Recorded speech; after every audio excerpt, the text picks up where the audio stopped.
Estou aqui com o pastor Isaac Pereira, que entende que na época de Moisés, como é? Moisés, Elias, Josué, Elias, Eliseu, Jesus apóstolo. Jesus apóstolo, né?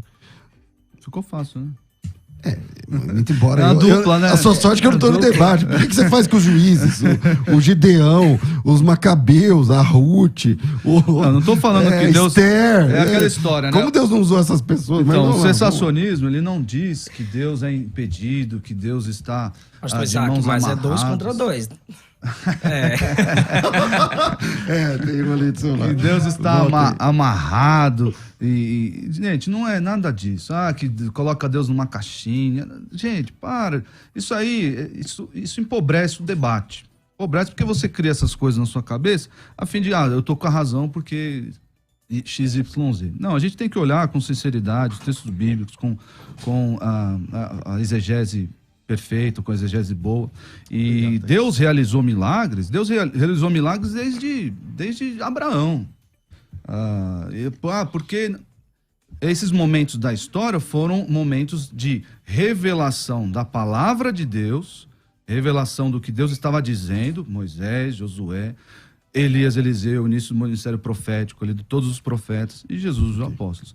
O quarto argumento a favor do cessacionismo é um argumento histórico. A história da igreja, Hebreus 2, como mencionado aqui pelo pastor, traz ali como o ministério de Jesus como algo já efetivado, sinais e milagres, né? Algo apresentado como já no passado. João Crisóstomo, no ano 300 aproximadamente, escreveu sobre 1 Coríntios 12. A passagem inteira é muito obscura, mas a obscuridade é produzida por nossa ignorância dos fatos referidos e por sua cessação. Fatos que ocorriam, mas agora não tem mais lugar. Agostinho, ano 400.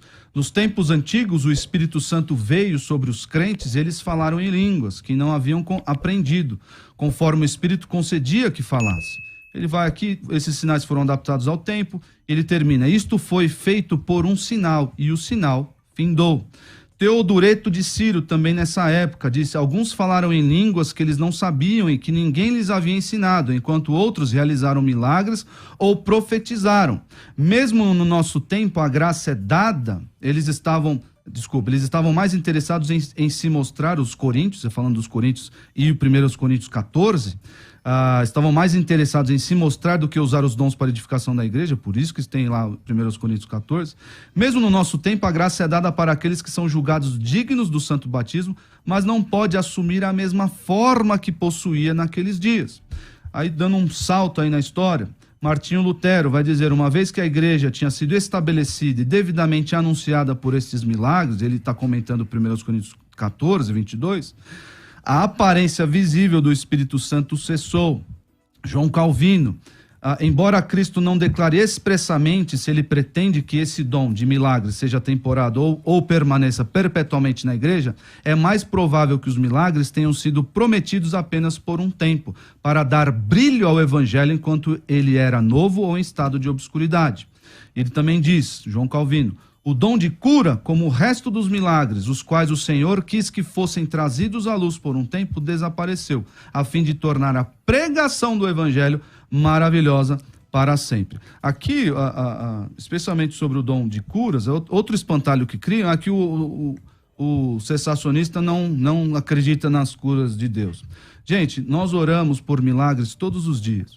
E o maior milagre que nós presenciamos, e todos aqui presenciam, continuistas ou cessacionistas, é Deus retirar a alma do inferno, tirar um perdido, um pecador que estava perdido, e levá-lo à sua comunhão, levá-lo ao céu. Esse é o maior milagre, é dar vida àquele que estava morto. Nós presenciamos isso todos os dias pela graça de Deus. E pedimos humildemente, assim como Elias orou, assim como o Senhor Jesus ensinou para orarmos com insistência, pedimos para o Senhor por curas. E ele atende, às vezes, e às vezes não atende. A diferença é que homens possuídos do dom de curar, eles, revestidos desse poder vindo do Espírito Santo, as pessoas tocavam em sua sombra, eram curadas, tocavam em suas vestes, eram curadas. Hoje, existe um arremedo péssimo, um péssimo arremedo desse dom.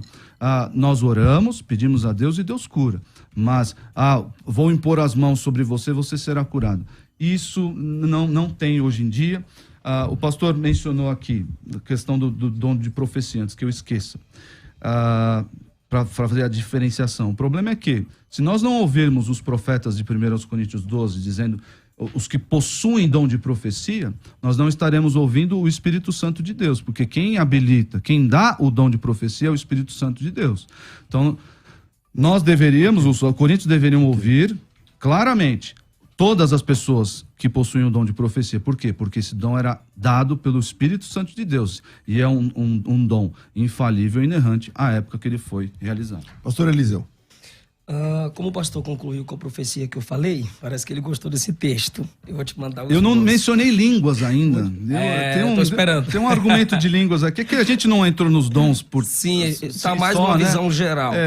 O senhor precisa vir mais para São Paulo. Claro. Os Será um dons. privilégio. O versículo 29, claro, a gente tem que ouvir quem tem um dom da profecia, como eu já disse no início do nosso debate. É num contexto de igreja. Claro que tem o espantalho por aí. O camarada tem o dom de profecia, ele pensa que ele tem um ministério pastoral. Não é assim. O cara mete óleo de peroba na cabeça, coloca a placa Poleiro dos Anjos, dá desconto no dízimo, abre igreja e começa a atrair as pessoas pelo seu dom de profecia. Então aí nós temos, irmão, um falso pregador com falsas profecias, gerando falsos crentes, porque ele já está sendo soberano sobre o dom, ele está controlando o dom.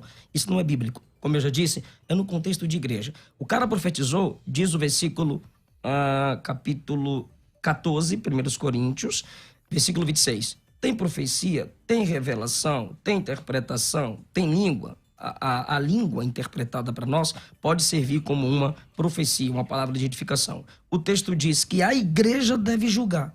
As profecias dos profetas fundamentais, a igreja não tem que julgar, tem que se submeter. Agora, quem tem o dom de profecia, a igreja vai julgar, vai analisar. Por quê?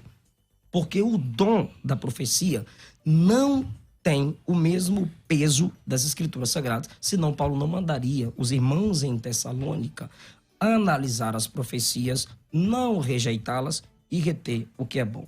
O pastor também foi lá na história para falar sobre os dons miraculosos. Se uma das razões principais dos crentes não acreditarem nos dons miraculosos é porque não veem, não estou vendo o milagre acontecer, igual o senhor perguntou. Cadê o endereço e tal? Falta de milagre no coração de muitos gera incredulidade. Mas espera aí, a minha fé estaria baseada em não experiência. Enquanto os pentecostais, continuistas, carismáticos são acusados de manterem a sua fé em Deus ou nos dons miraculosos por causa de experiências, o sensacionismo também se baseia ou em experiência negativa. O cara profetizou e não aconteceu, mandou levantar e não levantou. É experiência negativa também. A segunda razão mais poderosa é que as pessoas sentem que os dons morreram entre a morte dos apóstolos e os dias atuais. Se perderam na história. Pode ter alguma razão da diminuição dos dons? Pode. Eu mostro isso até no contexto em que nasci, cresci até essa altura aqui e vivo. A gente assume que, por algum momento, pastor César, claro que eles se perderam ou diminuíram, não deixando de existir. E não foi a primeira vez. A Bíblia fala sobre isso. A gente percebe, segundo Reis 22:8, que o povo de Deus havia perdido as Escrituras. Imagina, o povo sem o Pentateuco, sem as Escrituras, sem a palavra de Deus, foi uma perca. Cadê a graça da revelação? Por todos os propósitos mais práticos na história ainda, as pessoas, só na época da Reforma, tiveram acesso às Escrituras por muito tempo. As pessoas tiveram a ausência do melhor, de um grande ou importante e essencial dom, que é a pregação bíblica das Escrituras.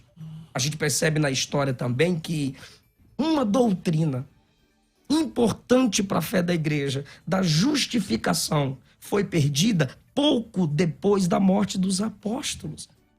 A epístola de Barnabé, o pastor de Hermas, mostra que por muito tempo A doutrina da justificação não era pregada, só foi resgatada na reforma protestante. Então, se a igreja não ora, não busca, não deseja, se sobre isso não se prega, como a Bíblia ensina, capítulo 12 aos Coríntios, versículo 31, procurai com zelo os melhores dons. Versículo 31, procurai com zelo os melhores dons e eu vos mostrarei um caminho ainda mais excelente. Não quer dizer que o amor tem que anular o dom. O caminho é o amor para se conquistar os dons, porque Deus não vai dar dons para quem não ama. No capítulo 14, versículo 1, segui o amor e procurai com zelo os dons espirituais. Por muito tempo, como já foi dito pelo pastor Isaac, estas pregações desses homens que ele citou, tirando do povo o desejo de buscar os dons, é natural que a igreja não busque. Houve um período na história que só o Papa falava, só o clérigo tinha autoridade e o serviço na igreja, conforme ensinado em 1 Coríntios capítulo 12, versículo 14, ficou descartado. Por quê? Só o Papa é o cara. Aí entra Calvino. Calvino entra com esse sensacionismo apologético para que as pessoas reconheçam que o Papa não é o representante direto de Cristo. Se Roma, se a Igreja Católica é falsa, se a pregação que ela prega é falsa, o resultado é que os milagres também são falsos. Porque, já que o sensacionismo prega que os milagres são para validação, assim os papas faziam. O meu ministério é validado pelos dons que eu invento. Então, Calvino bate. Seus milagres são falsos, os milagres não existem, os papas têm que voltar ao seu lugar de origem, que é sentar, calar a boca e deixar Deus usar quem ele quiser. Quer falar, pastor? Não. Na história também, para eu concluir agora rapidinho, como o pastor citou, textos favoráveis ao sensacionismo na história, perceba que o sensacionismo não se baseia no cristianismo ortodoxo, numa teologia bíblica. Não tem como nem abrir as escrituras, pastor César, para defender o sensacionismo. Eu anotei aqui. Agora, o continuismo, sim. Você abre a Bíblia e você consegue defender. A história não é uma ciência perfeita de estudo. Porque o senhor mostra para mim sensacionistas na história dizendo contra os dons, e eu vou para a história, então. Justino Marte, ele disse que ele mencionou em seus escritos dons espirituais com dom de línguas pelo Espírito.